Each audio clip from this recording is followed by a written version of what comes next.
بسم اللہ الرحمن الرحیم، اللہم صلی علی محمد وعلی محمد۔ اسلام آباد جامعۃ الکوثر میں ہم موجود ہیں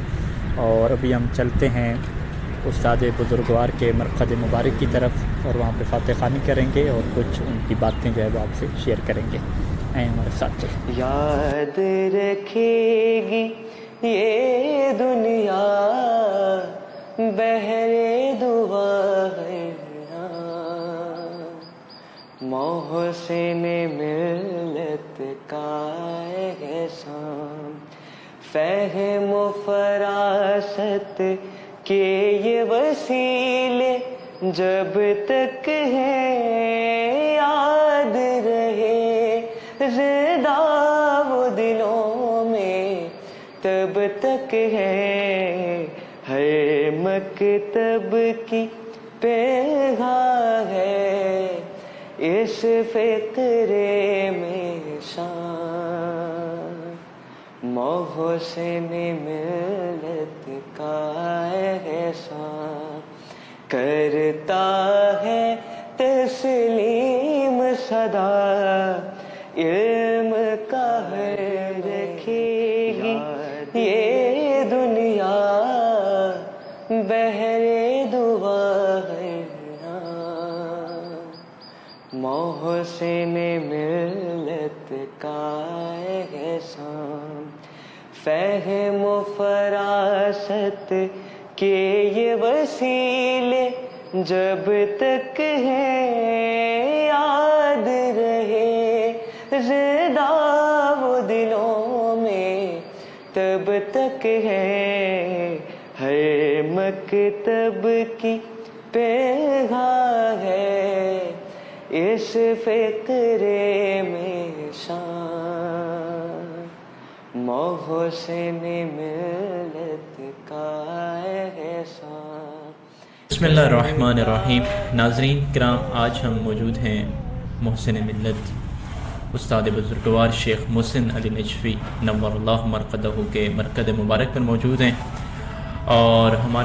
ہمارے پاس موجود ہیں مولانا محمد تقی ہاشمی صاحب۔ آپ متعلم حوزہ علمیہ نجف ہیں اور آپ کو یہ اعزاز حاصل ہے کہ جب جامعۃ الکوثر بن رہی تھی آپ اس کے ابتدائی طالب علموں میں سے ہیں۔ آج ہم ان سے پوچھیں گے کہ اس جامعۃ الکوثر کے حوالے سے استاد بزرگوار شیخ محسن ملت نور اللہ مرقدہ کی کیا خدمات ہیں، اور آپ نے طلاب کے ساتھ کس انداز میں نصیحتیں فرمائیں، کیا نصیحتیں فرمائیں، اور ان کو کیا کیا تلقین فرماتے تھے، کس چیز پہ زیادہ زور دیتے تھے۔ آج ہم تمام ان موضوعات پہ بات کریں گے۔ ہمارے پاس موجود ہیں مولانا محمد تقی ہاشمی صاحب۔ تو بہت ساری ان کی چیزیں ہیں جو بار بار تکرار کی صورت میں بیان کرتے تھے، اگر سب کو بیان کریں تو نشست ہماری لمبی ہو جائے گی، تو میں یہ چاہوں گا کہ فقط جو 3 انہوں نے جو ہمیں درس دیے ان کے اوپر جو ہے وہ آج ہم اس مرقد مبارک کے اوپر موجود ہیں، تو اس کو ہم جو ہے وہ زیر بحث لیں۔ پہلی چیز جو ہے وہ علم کا ہدف کیا ہوتا ہے اور انسان کیوں علم جو ہے وہ حاصل کرتا ہے، یہ چیز تھی۔ اور دوسری شخصیت جو چیز تھی ان کی کہ ایک جو دینی طالب علم ہے اس کے اندر خودداری اور شخصیت اور عزت کا جو ہے وہ کیا پہلو ہونا چاہیے، اس کے اوپر وہ بہت زیادہ توجہ دلاتے تھے۔ اور تیسری جو ان کی چیز نمایاں تھی وہ اللہ کی ذات کے اوپر توکل اور بھروسہ کا جو ہے وہ درس تھا۔ جو پہلا نقطہ ہے ان کا کہ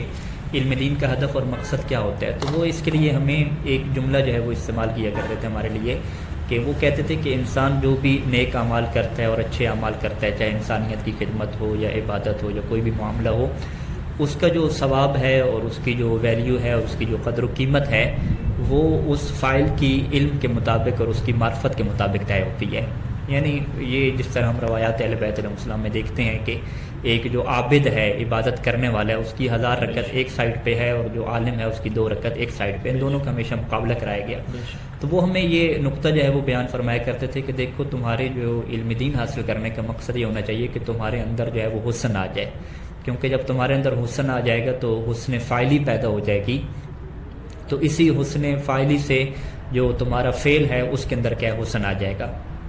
یعنی حسن فاعلی کے ساتھ جو ہے وہ حسن فعل جو ہے وہ جڑا ہوا ہے۔ اچھا، بہت زیادہ وہ ایک معرفت والے اور گہرے الفاظ جو ہے وہ استعمال کیا کرتے تھے بارہا اس چیز کو ہمارے ذہن میں بٹھانے کی خاطر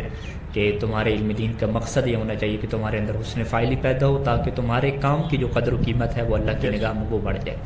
اچھا، اس کے لیے وہ مرحوم کلینی کی جو حدیث ہے جو الکافی کی پہلے جلد میں انہوں نے لکھی، اور وہ بیان فرمایا کرتے تھے، اور ظاہری بات ہے مضمون حدیث وہ بیان کرتے تھے اپنے الفاظ میں. تو آج اس حدیث کو میں جو ہے وہ چاہوں گا کہ جو محسن ملت ہیں ہمارے مرحوم استاد، ان کی زبان میں جو ہے آپ کو میں شیئر کروں کہ وہ اصل میں حدیث یوں تھی کہ صادق علیہ محمد کی خدمت میں ایک انسان آیا تھا اور اس نے یہ کہا تھا کہ فلاں بندہ جو ہے بڑا دیندار ہے اور بڑا متدین ہے. تو امام نے جو ہے وہ فوراً پلٹ کے یہ سوال پوچھا تھا کہ کیف عقلہ، کہ اس کی جو عقل ہے وہ معرفت ہے اور علم جو ہے وہ کیسا ہے. تو اس نے کہا تھا کہ مجھے نہیں پتہ کہ اس کا شعور، اس کی معرفت اور علم کتنا ہے. تو پھر امام نے اسے یہ بتایا کہ دیکھو جو انسان کا دیندار ہونا ہے اور انسان کا جو عبادت گزار ہونا ہے، اس کے اوپر جو ثواب ملتا ہے وہ انسان کی معرفت اور عقل کے مطابق ملتا ہے. اور پھر وہاں پہ امام نے جو ہے وہ اسے واقعہ سنایا بنی اسرائیل کا، اور وہاں پہ محسن ملت اس واقعہ کو یوں بیان فرمایا کرتے تھے کہ ایک شخص جو ہے وہ عبادت گزار تھا اسی بنی اسرائیل میں، اور اس کو جو ثواب ملتا تھا بہت تھوڑا جو ہے وہ ملا کرتا تھا. تو فرشتوں میں سے جو ہے وہ ایک فرشتے نے یہ اعتراض اٹھایا کہ میں اس کا جو ہے وہ ثواب دیکھنا چاہتا ہوں، آخر سے کتنا ثواب ملتا ہے. تو اللہ نے جو ہے وہ اسے انسانی شکل میں بھیجا کہ تم جاؤ عابد کے پاس جو ہے وہ زندگی گزارو. اب وہ آتا ہے عابد کے پاس جو ہے وہ زندگی گزارتا ہے. تو ایک دن وہ بیٹھے ہوئے ہوتے ہیں اور جنگل کی ہری بھری گھاس ہوتی ہے، اور عابد وہاں پہ یہ اظہار کرتا ہے اپنی معرفت کا کہ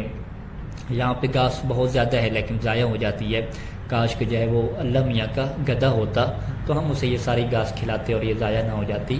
تو اب وہاں پہ محسن ملت یہ فرماتے ہیں کہ اس فرشتے نے یہ بات کہی ہوگی کہ جتنی تمہاری معرفت ہے کہ تم اللہ کی جو ہے وہ گدھا بنائے بیٹھے ہو، تو جو ثواب تمہیں مل رہا ہے وہ بھی کیا ہے، بہت زیادہ کیا ہے مل رہا ہے. تو یہ واقعہ ہمیں وہ بارہا، یعنی یہ حدیث انہوں نے ہمیں ایک دفعہ نہیں سنائی، بارہا جو ہے انہوں نے سنائی، ہمارے ذہن میں اس چیز کو بٹھایا کہ تم اس چیز کو جانو کہ اللہ کے ہاں جو تمہارے عمل کی جو قیمت بنے گی وہ تمہاری علم اور معرفت کی بنیاد پہ بنے گی. تو انسان کی پوری زندگی میں یہی کوشش رہتی ہے کہ انسان جو ہے وہ اللہ کے قریب ہو جائے، اللہ کا خصوصی بندہ بن جائے، محمد والے محمد کے ہاں قریبی بن جائے، ان کا خصوصی جو ہے وہ چاہنے والا، اور اہل بیت اس سے محبت کرنے والے خصوصی طور پہ بن جائے، تو وہ علم اور معرفت کی بنیاد پہ جو ہے وہ ہو سکتا ہے. تو لہٰذا انہوں نے کہا کہ آپ کے علم دین کا ہدف اور مقصد یہی ہونا چاہیے کہ آپ خود کے اندر حسن پیدا کریں، اور حسن فاعلی کے بعد آپ کے اندر حسن فعل آئے گا. اچھا، یہ ایک واقعہ ان کا ہو گیا اور جس کے اوپر ان کی تاکید رہتی تھی. دوسری جو ان کی تھی کہ خودداری جو تھی طلاب کے اندر، عزت اور اپنی شخصیت کی حفاظت کرنا. اس کا میں واقعہ یہ شیئر کروں آپ کے ساتھ کہ ایک دفعہ جو ہے وہ محسن ملت نے یہاں پہ رات گزاری ہمارے پاس ادھر ہی جامع البیت میں گزارتے تھے، تو یہاں پر بھی گزارتے تھے رات وغیرہ. تو صبح کے ٹائم پہ جو ہے وہ جو ہمارا چوکیدار تھا وہ طلاب کو جو ہے وہ نماز کے لیے جگاتا تھا اور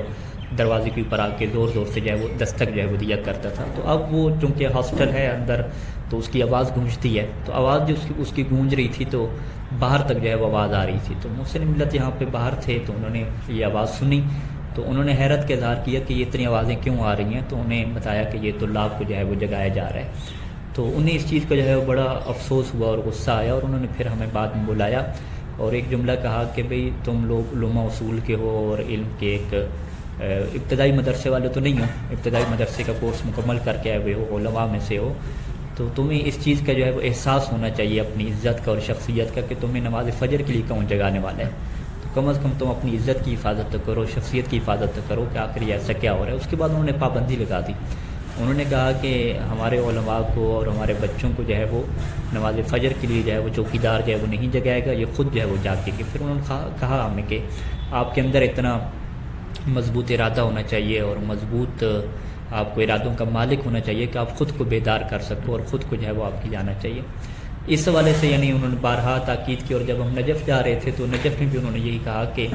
خبردار جو ہے وہ اپنی مشکلات، جو مادی مشکلات ہیں وہ لے کر جو ہے وہ کسی کے سامنے نہ بیان کرنا کہ ہم پاکستانی ہیں اور ہم طالب علم ہیں اور یہ ہماری مادی مسائل چل رہے ہیں. اس کے حوالے سے انہوں نے خودداری کا اور عزت کا جو ہے وہ درس دیا کہ آپ ایسی پرابلم جو ہے وہ کسی کے سامنے جو ہے وہ نہیں رکھیں گے مادی طور پہ. خود یہاں پہ بھی ہم اس چیز کی نصیحت جو ہے وہ کیا کرتے تھے. اچھا، یہ دو چیزیں ہوں گی. اور تیسری چیز جو میں مختصر یہاں پہ بیان کروں کہ جو توکل کی کیا منزل تھی، یعنی وہ کہتے تھے کہ جب آپ یہ بات طے کر لیتے ہیں کہ آپ ایک صحیح مقصد کے اوپر ہیں، اس کے لیے محنت کر رہے ہیں، اور پھر اس کے اوپر آپ اللہ کے اوپر توکل کریں کہ آپ کی جو رزق روٹی ہے اور باقی جو عزت ہے اس کے لیے جو ہے وہ اللہ آپ کے لیے کافی ہو جائے گا. اور وہ یہ جملہ میں کہا کرتے تھے کہ دیکھو لوگوں کی معرفت جو ہے نا اللہ کے متعلق بہت کم ہے. وہ یوں کہہ دیتے ہیں کہ یہ ہمارے پاس تو سب کچھ ہے تو جو کہتے ہیں ہمارے پاس سب کچھ ہے وہ مطمئن ہے، اور جس کے پاس کچھ نہیں ہوتا وہ یوں کہتا تھا یہ میرے پاس تو کچھ بھی نہیں ہے، میرے پاس تو بس اللہ ہے. یعنی اللہ کو بھی اعلیٰ باللہ من ذالک کا بالکل چھوٹی سی جو ہے وہ آخری جگہ پہ رکھتے تھے. حالانکہ ایسا نہیں ہے، جس کے پاس جو ہے وہ اللہ ہے اس کے پاس سب کچھ ہے.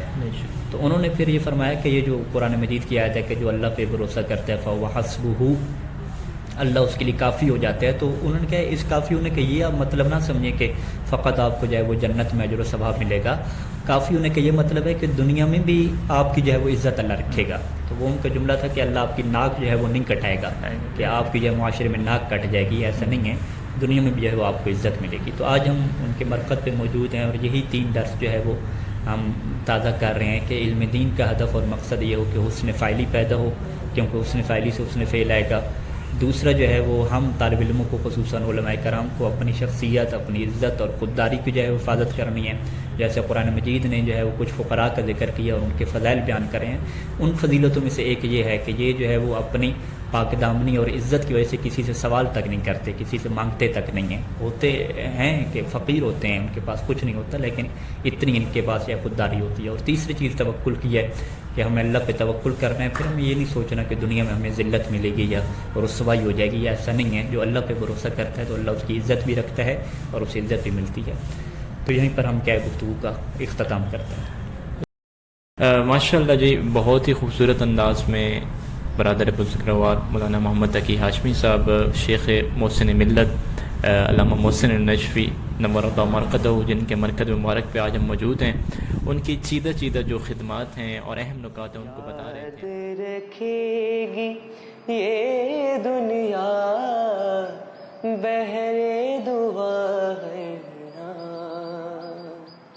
محسن ملت کا احسان.